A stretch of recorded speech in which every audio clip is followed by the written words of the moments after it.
दोस्तों हमारे चैनल बहर मदीना को सब्सक्राइब करें। जरा सोचें, आप मार्केट में जाते हो, हंसते हो जाके, अरे भूल जाते हो उन दुकानों को जिन दुकानों से कफन खरीद के लाया जाता है, जिन दुकानों से तख्ते खरीद के लाए जाते हैं। जरा सोचो तो थोड़ा, अपने से छोटे के बारे में सोचो। जने कितने इतने छोटे हैं, चले गए इस दुनिया से, जिन्हें हम जानते थे आज वो दुनिया में नहीं है, वो शहर खामोशा में है। उन्हें हमने कब्र के अंदर दफन कर दिया। जरा सोचे। और अगर छोटों को ना सोचता तो अपने से बड़े को सोच। कितने हमसे बड़े इतने ऐसे थे जिनको हम जानते थे, प्यार करते थे। कितने हमारे इतने रिश्तेदार जो इस दुनिया से जा चुके। जरा सोच। अरे जब बूढ़े भी जा रहे हैं, जवान भी जा रहे हैं, बच्चे भी जा रहे हैं, तो ये क्यों भूल जाता है कि एक दिन तुझे भी जाना है। आज मेरे दोस्तों मौत की महफिल में हंसी आती है।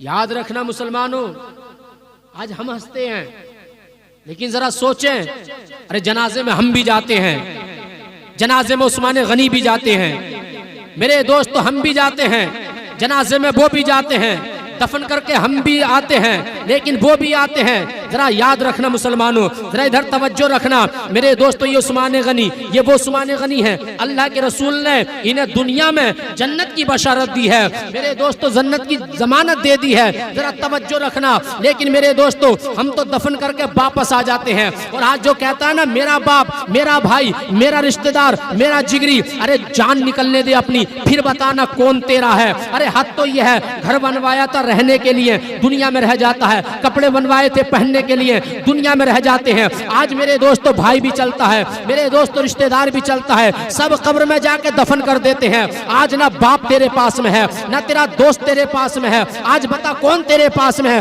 तू कहता था ना भाई मेरा है, आज बता कौन तेरे पास में है। अरे जिसे जिगरी कहता था जिगरी, आज वो जिगरी भी तेरे पास में नहीं है।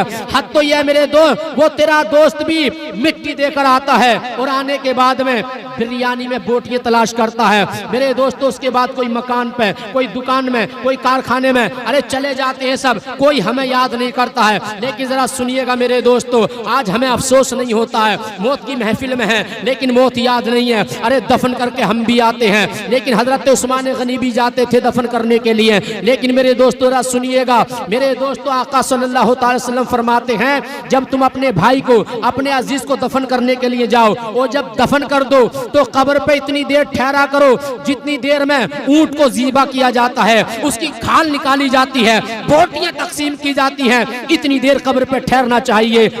लेकिन हम नहीं ठहरते हैं, कब्र पे नहीं जाते हैं। मुसलमानों याद रखो, मेरे दोस्तों उस्मान गनी भी गए थे। मेरे दोस्तों जब गए तो मेरे दोस्तों सारे लोग दफन करके वापस आ जाते हैं, मगर उस्मान गनी वहां कब्र पे बैठ जाते हैं और मेरे दोस्तों रोने लगते हैं। और मेरे दोस्तों कितना रोते मुलाजा फरमाए। जब रोते हैं तो इतना रोते हैं, आपकी रीश मुबारक, आपकी दाढ़ी मुबारक आंसुओं से तर हो जाती है, आपका कुर्ता आंसुओं से तर हो जाता है। मेरे दोस्तों जिस जगह बैठे होते हैं वो जगह आंसुओं से तर हो जाती है। तो फिर कोई देखकर कहता था, ए उस्मान गनी क्या जरूरत है इतने आंसू बहाने की, क्या जरूरत है इतना रोने की। अरे अल्लाह के रसूल ने तो तुम्हें जन्नत की जमानत दे दी है, क्या जरूरत है। लेकिन जरा सुनिएगा, ये उस्मान गनी है, इरशाद फरमाते हैं, ए बंदे खुदा के, तूने ये तो सुन लिया कि अल्लाह के रसूल ने मुझे जन्नत की जमानत दी है, क्या अल्लाह के रसूल की तूने वो हदीस नहीं सुनी जिस हदीस में प्यारे आका इरशाद फरमाते हैं, आखिरत की मंजिलों में अगर कोई सबसे ज्यादा कठिन मंजिल है तो वो कब्र की मंजिल है। बस उस्मान गनी उसी मंजिल को याद करके रोने लगता है। तो मेरे दोस्तों सोचें, आज हम हैं महफिलों में आते हैं ना, कुछ लोग कहते हैं मजा नहीं आया, तो याद रखना ये महफिलें मजा लेने के लिए नहीं है। अगर मजा लेना तो जाओ किसी और जगह, ये मजा लेने के लिए नहीं है। यहां ना अदब कर रहे हैं ना एहतराम। मेरे दोस्तों जिसे अदब ना आए वो अपने घर जाए, बिस्तर इंतजार करना, जाके सो जाए, अपनी नींद खराब ना करे। हमने नबी के जिक्र को मजाक बना रखा है मेरे दोस्तों, नबी का जिक्र, और हम ऐसे सुन रहे हैं जैसे कोई बात ही नहीं। याद रखना तकरीर तो गौसे आजम करते थे, और ऐसी तकरीर करते थे जब मेरे दोस्तों तकरीर मुकम्मल होती थी और मजमे से जब लोग जाते थे ना, तो सिर्फ जिंदा नहीं जाते थे, बल्कि मेरे दोस्तों हालात ये होते थे कि उस मजमे से मुर्दों को भी लेकर जाया जाता था। इतना असर करती थी दिलों पर तकरीर, लेकिन आज हम दिल से सुनते ही नहीं है। हमने तो सोच रहा मौलवी साहब आएंगे, इनका तो काम है बताने का। याद रखना, कोई भी मौलवी अपनी मर्जी से तकरीर करता है, किसी के बाप में इतनी हिम्मत नहीं जो उससे तकरीर करा ले। जब तक हम चाहेंगे बोलेंगे, ना चाहेंगे तो कोई हमें जबरदस्ती बुलवा नहीं सकता। इसलिए मेरे दोस्तों एहसान मानो इन उलमा का। मेरे दोस्तों इनकी शान कम नहीं है। आज मजाक बनाई जाती है। अरे तुम क्या जानो उलमा के मकाम को। अल्लाह के रसूल फरमाते हैं आलिम दीन जिस बस्ती से गुजर जाता है 40 दिन के लिए अजाब उठा लिया जाता है। जिस कब्रिस्तान से गुजर जाए उस कब्रों से अजाब को उठा लिया जाता है। और यहाँ तक की नहीं, शान ये है अगर इंतकाल हो जाता है तो एक आलिम दीन की बरकत से 40 कब्र बाएं, 40 कब्र दाएं, 40 कब्र आगे, 40 कब्र पीछे, इतनी कब्रों से एक आलिम दीन की बरकत से अजाब को उठा लिया जाता है।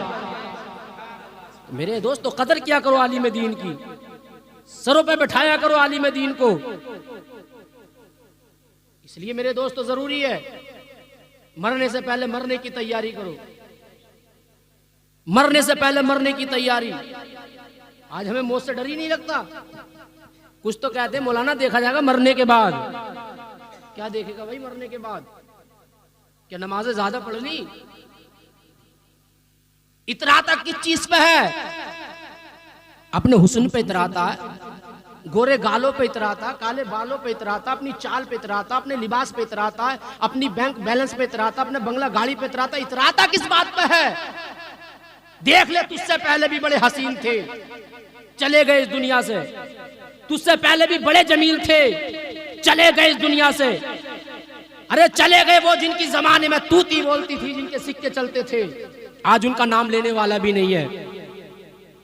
कब्र में चला गए, हड्डियों के जोड़ जोड़ अलग पड़े हैं। जिन गालों पे इतराते थे मेरे दोस्तों मिट्टी उन्हें खा चुकी है। जिन बालों पे नाज था कब्र में जाने के बाद मिट्टी ने वो बाल बेकार कर दिए हैं। काहे का इतराना? क्यों कहते हो देखा जाएगा मरने के बाद? मरने के बाद क्या देखोगे? जीते जी देख। मरने के बाद क्या होगा? आंखें बंद हो जाएंगी, न कान से सुन सकता, न मुंह से बोल सकता, न हाथ से कुछ कर सकता, न पैर से चल सकता। क्यों कहता देखा जाएगा मरने के बाद? अरे मैं तो कहता हूँ जीते जी देख। और जीते जी का आलम भाई साहब ये है, अगर थोड़ी गर्मी पड़े तो हमसे देखी ना जाए, सूरज तेजी पे आ जाए तो इसकी तपिश देखी ना जाए, थोड़ी ठंड पड़े तो जाड़ा ना देखा जाए, और हद ये अगर मच्छर काट ले तो उसका दर्द ना सहा जाए, और यहाँ तक कि नहीं अगर बिच्छू काट ले तो करार बेकरारी में बदल जाए। समझ रहे हैं आप? करार बेकरारी में एक उंगली के बराबर बिच्छू, एक उंगली के बराबर। मुसलमानों जरा सोचो तो सही, एक उंगली के बराबर बिच्छू काट ले तो कई मौलाना पे जावे कि मौलाना साहब दम कर दो। लेकिन मुसलमानों याद रखना, ये तेरा हाल है, कह रहा मरने के बाद देखा जाएगा।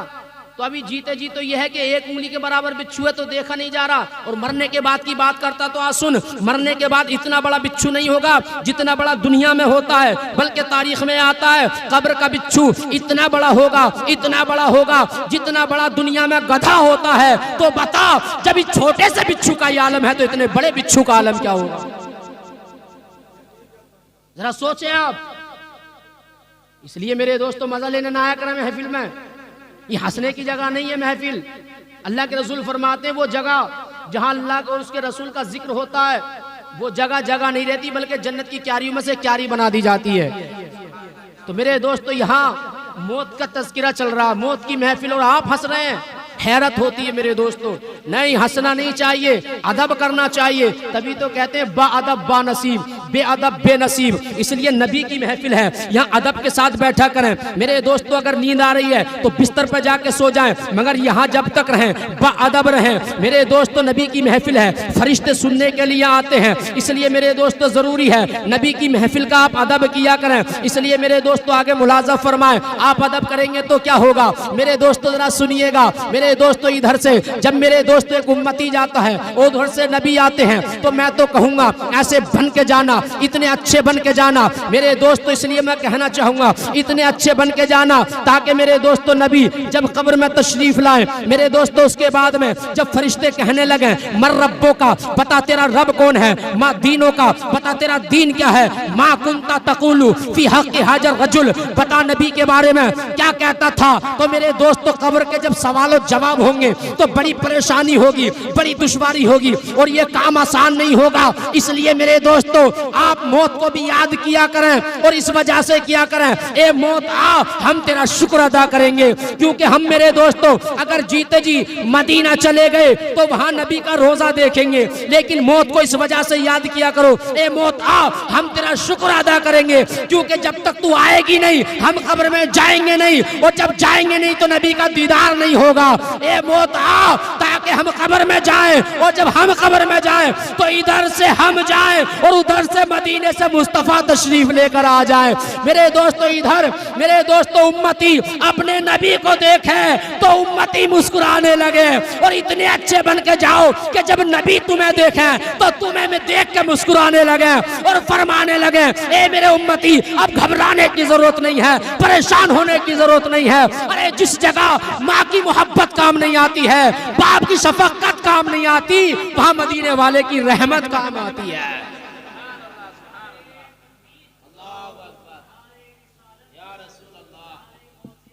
या गौस जिंदाबाद। तो इसलिए दोस्तों जरूरी है